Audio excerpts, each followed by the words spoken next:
Nick, thank you so much for the chance to be here at your home. I really appreciate it. Could you begin by introducing yourself? Yeah, sure. So my name's Nick Emberley. I grew up in Boothbay, Maine. I moved there in 2000 when I was in 6th grade.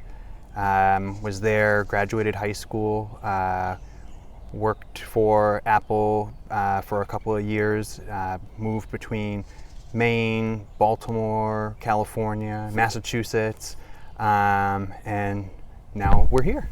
Now you're here in Massachusetts, and your work now is with Mass DOT? Yep, I work with Mass DOT. I'm what's called a research analyst, just data processing essentially. Yep. Data everywhere. Nick, the reason I was so excited to have this opportunity to meet with you, a shared friend of ours, Eric Chamberlain, had heard from you.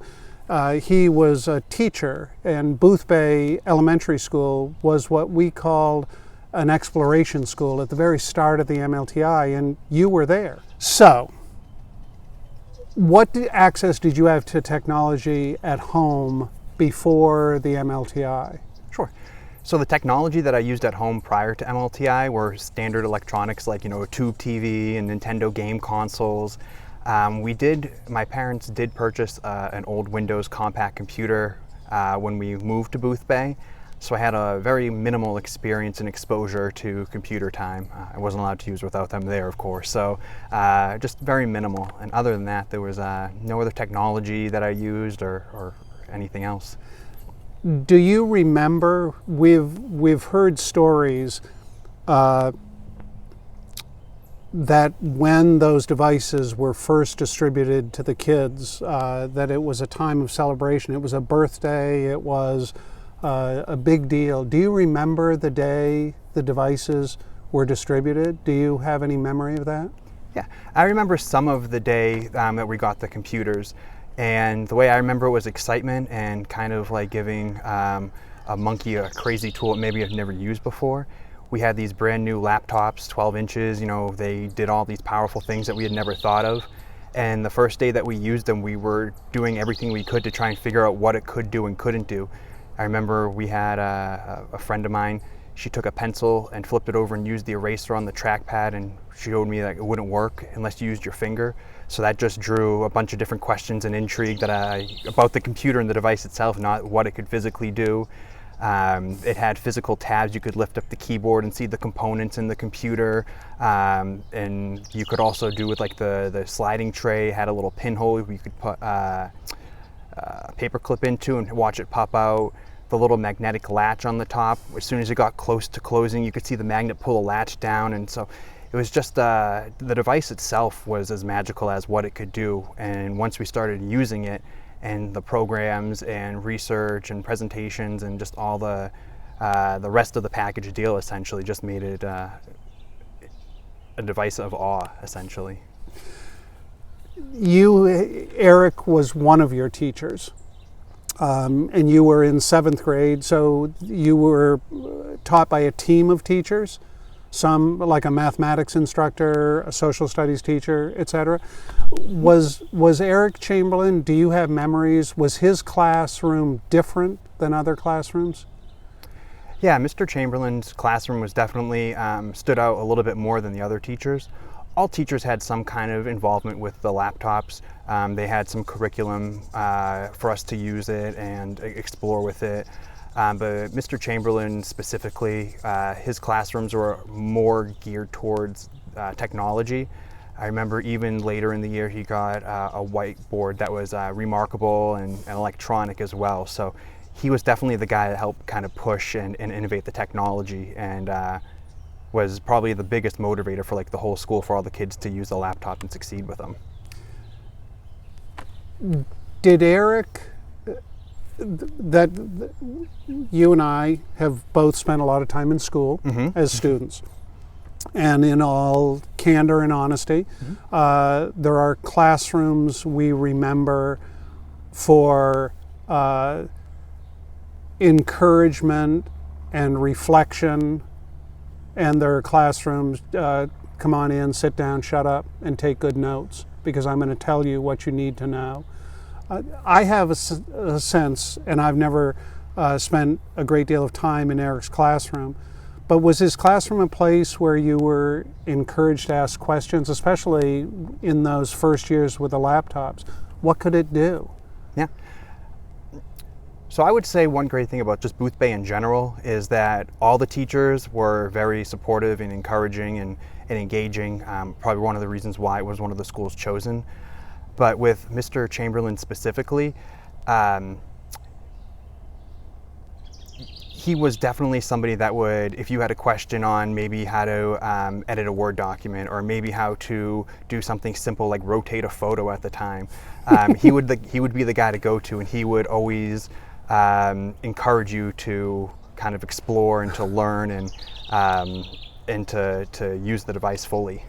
Well, and perhaps figure it out yourself, and once you figure it out, hey, if anybody else has a question about how to rotate that photo, Nick, you're in charge. I think there was so much excitement at the time that once we learned how to do something, we kind of all just shared it between ourselves, and or being, I don't know, 7th grade, probably just yelled it out loud, like, oh my gosh, look what I just did, or like, you can do it too, just click here, here, and here. And I think it was just so much excitement, and it was such a new project that we just shared that excitement. It is important. You make me think that it was so new. That it was a time now where we're just coming out of the pandemic year of 2020, and access to technology, whether Zoom, and you work from home, remote, that the technology has not simply, but has become a way of life. It no longer is that. Was there importance in just, oh my goodness, this is so new? Yeah, I guess you're telling the story of just the device, just holding it. You can still feel the weight of it. Oh yeah, absolutely. And the little tabs on the feet underneath of it, and you can still feel like when it clicked shut and the lid would just lift open just enough for the magnet to engage. I can still feel all that, and I still remember the excitement of all of that. And I don't think, even with what's been going on in the pandemic in the past year, I think that we now need technology more than ever and utilize it in ways that this MLTI program probably couldn't have even thought of, 20 years ago. Right. Could not have predicted what was coming. One of the big events early on in the MLTI was a visit by Steve Jobs came to Portland, and in the spring of 2002. You were there. Do you remember the day? I remember a little bit of it. Yeah, that was, I remember it was towards the end of the 7th grade, like you mentioned, the beginning of 2002. There'd been so much success and positivity around the MLTI program that they wanted to do a presentation just about the program and the success, and what the plan was going in the future. And I remember probably Mr. Chamberlain said that they were looking for some presentations from students to just showcase, what creativity and the difference between going from paper learning to digital learning, just what some of the improvements or differences could be. And one of my classmates was on stage and got to do the presentation, but I was in the audience. I was about maybe 2/3 of the way back. Yep. And I remember when it was announced that Steve Jobs came out, I had no clue who he was. He wasn't, like the known person that he was, years later. And I remember he was only out there for a few minutes. He just gave a very short speech. I read the transcript afterwards, and it made sense because I remember sitting there in the audience, and it was just like he was the only one in the whole room. And when he was talking, I was just like, man, this guy gets kids. He understands what we need, what we learn, what we engage with. And I was like, this guy has it together. I'm like, he knows what's going on. We're in good hands. And then I read the transcript, and it jogged a little memory when he was talking about how television or video media was more of the future than paperback. I was like, yep, 100%. And look at now, work and everything between that and school is all digital. Yep. How things have changed. Mm-hmm. You went on, you shared a story with me, which I'd love for you to tell. You were working AppleWorks. Mm-hmm. Was that package in which there was a word processing, a desktop publishing component, mm-hmm. and in your classroom a bug started showing up when you were trying to work or save to a Microsoft Word format, can you share that story? What happened? Sure. So it's pretty interesting because I don't remember exactly how it started, but all the students that had these laptops were using AppleWorks, like you mentioned, was Apple's version of Pages or its own word processing program at the time. And every time we tried saving or doing something, the program would just randomly quit on us and we'd lose all this work. And this bug became so widespread with all of our computers that it was eventually funneled up to somebody. And Apple sent an engineer or a software developer to little old Booth Bay. And the day of, Mr. Chamberlain asked if any students would be willing to stay behind for a little while and just stay after school. Exactly, which every 7th grader loves to do, you know? But he asked for volunteers, and I thought to myself, like, this is a very expensive machine. How often do you get the permission to try and purposely break it without getting in trouble? So I volunteered along with maybe 8 or 10 other students. And after school, this gentleman showed up, and we just had our laptops. We're all just sitting at our tables, desks, and we just started playing around, clicking every little button, doing different combinations of keyboard shortcuts and everything we could possibly think of. And it didn't take too long. I think it only took like maybe 15 or 20 minutes before one of my other classmates, Sarah, she exclaimed like, "I think I got it!" And so everyone went over and looked, and I don't remember the exact issue or what happened to cause it to crash, but she was able to do it pretty consistently. She was able to replicate the issue on demand. Yep. And so as soon as she gave us the instructions and shared it with the Apple guy, we all ran back to our own desk. We're like, we want to crash our computers now too. And surely enough, we were all able to do it. And it was really interesting because at the end of it, the gentleman was so appreciative of us being able to stay and being able to volunteer our time that he gave us some Apple shirts that I've had for 20 years now, and it's held up pretty good. But fascinating. That the idea that that's work. The engineer who came, his job was to fix the bug. Right. The product was broken. How do we find it? He sought help. That you and your 8 friends became professionals on that day. Your job, that was work. Can you see in your work, and you spent time working for Apple in the retail stores, can you see some of that creative thinking and in your work today? I mean, things don't always, whether it's the mass DOT or the main DOT, you're working with a lot of digital machines that sometimes don't work. Are you still using some of that poke and prod, figure it out that Eric encouraged in that 7th grade classroom? Absolutely. And I think one important thing to learn about technology, and it was good that we learned it at such a young age, is it never works 100% correctly 100% of the time. So being able to just take a second and trying to figure out and backtrack what needs to be done was not only helpful just, for technology and in the future, but any other situation as well, being able to stop and slow down and try and dissect what's going on in the issue. It was incredibly helpful to learn early on. That's an interesting concept. And I not only in the digital world, but in the human world, things are that troubleshooting is troubleshooting.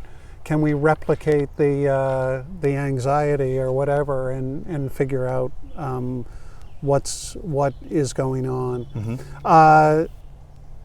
When you went to university, you went to Southern Maine Community College to study. What did you study? When I went to Southern Maine Community College, I started with computer science. Okay. I think probably part of that trying to crash AppleWorks influenced me a little bit to want to get to know, under the hood of the computer. But I quickly found out that I do not have the brain capacity to learn the different HTML programs and language. So I decided to go more towards graphic design and ended up getting my associates in graphic design.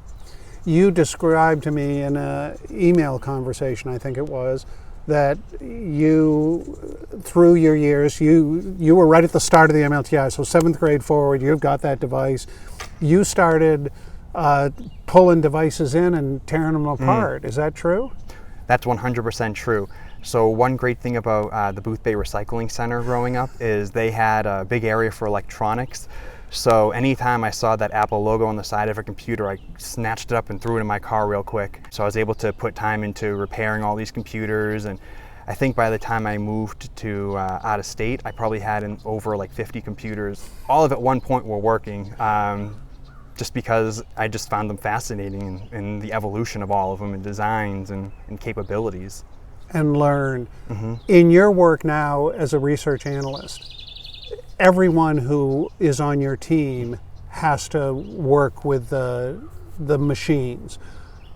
Do you find that you understand the machines? And I love your description of it. Again, I had forgotten that you could lift up the top and see the guts of the iBook.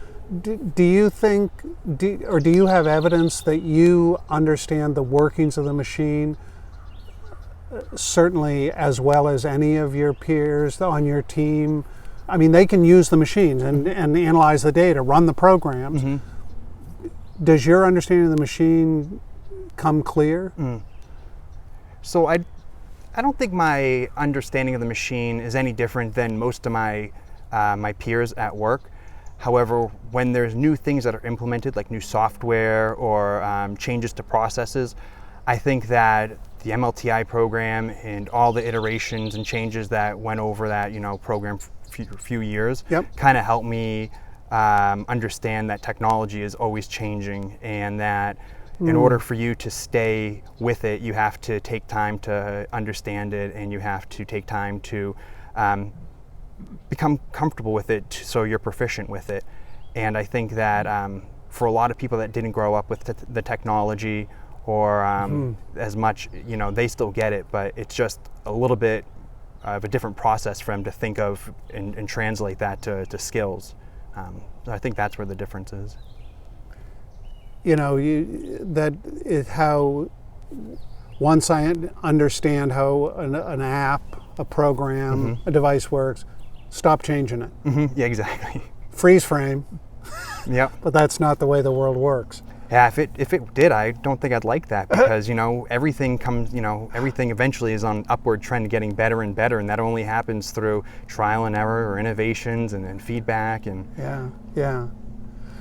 Nick, brings us back to innovations. The arrival of the MLTI, and in conversations I've had, it's clear that the MLTI impacted not only Booth Bay, not only all of Maine, not only the New England, the United States, but literally the world. That Maine proved the ability of technology to enhance learning opportunities. It was what I describe as an innovation of the first degree. The ground moved. It didn't just shake, it moved. There will be other innovations that will come in education, in the K-12 environment, that's the focus of MLTI. What advice, if you can go back to your K-12 days, 7 through 12, what advice would you give to teachers, tech people, administrators, kids, the community, the next time an innovation arrives that is as ground shaking? What advice might you give? So the advice I would give would just be based off my own experience. And that was when we got the laptops in MLTI, we weren't just given it to them, we weren't just given the laptops and told, all right, now just go write a document. Now just go look up in history. We were given these devices with not free range, but a lot of flexibility, because it was just so new and so different and so innovative. And I think one important thing that everybody should keep in mind is when this happens, everyone is excited, everyone's nervous, everyone's scared, everyone is feeling the same emotions that you are. Regardless if you're the student, you're an educator, you're the parent of the student, you're the person that has to sign the check to buy all these devices. I would say it's very important to go in with an open mind, with positivity, and to be open about sharing the experiences, whether they're good or bad experiences. The only way that things like these programs succeed is if there's an open, honest dialogue about what's working, what's not working, what we'd like to improve on, what we could do differently or even better. And that was one great thing about, again, like I mentioned earlier, Booth Bay is at no point do I feel like it ever was just like, no, you have to use this device this way. If I had no laptop and I had to share a computer with somebody, I wouldn't have the ability to have looked underneath and be able to take the battery out with like a simple quarter, or I wouldn't have seen all the little magical things that the device can do. So I think it's very important that you explore, but kind of with slight guardrails. They're kids. Exactly. They're kids, and the devices are powerful. Nick, thanks again for the chance to visit. I've really appreciated the opportunity to speak with you. Thank you, Jim. I appreciate the opportunity as well. So it was a pleasure to meet you.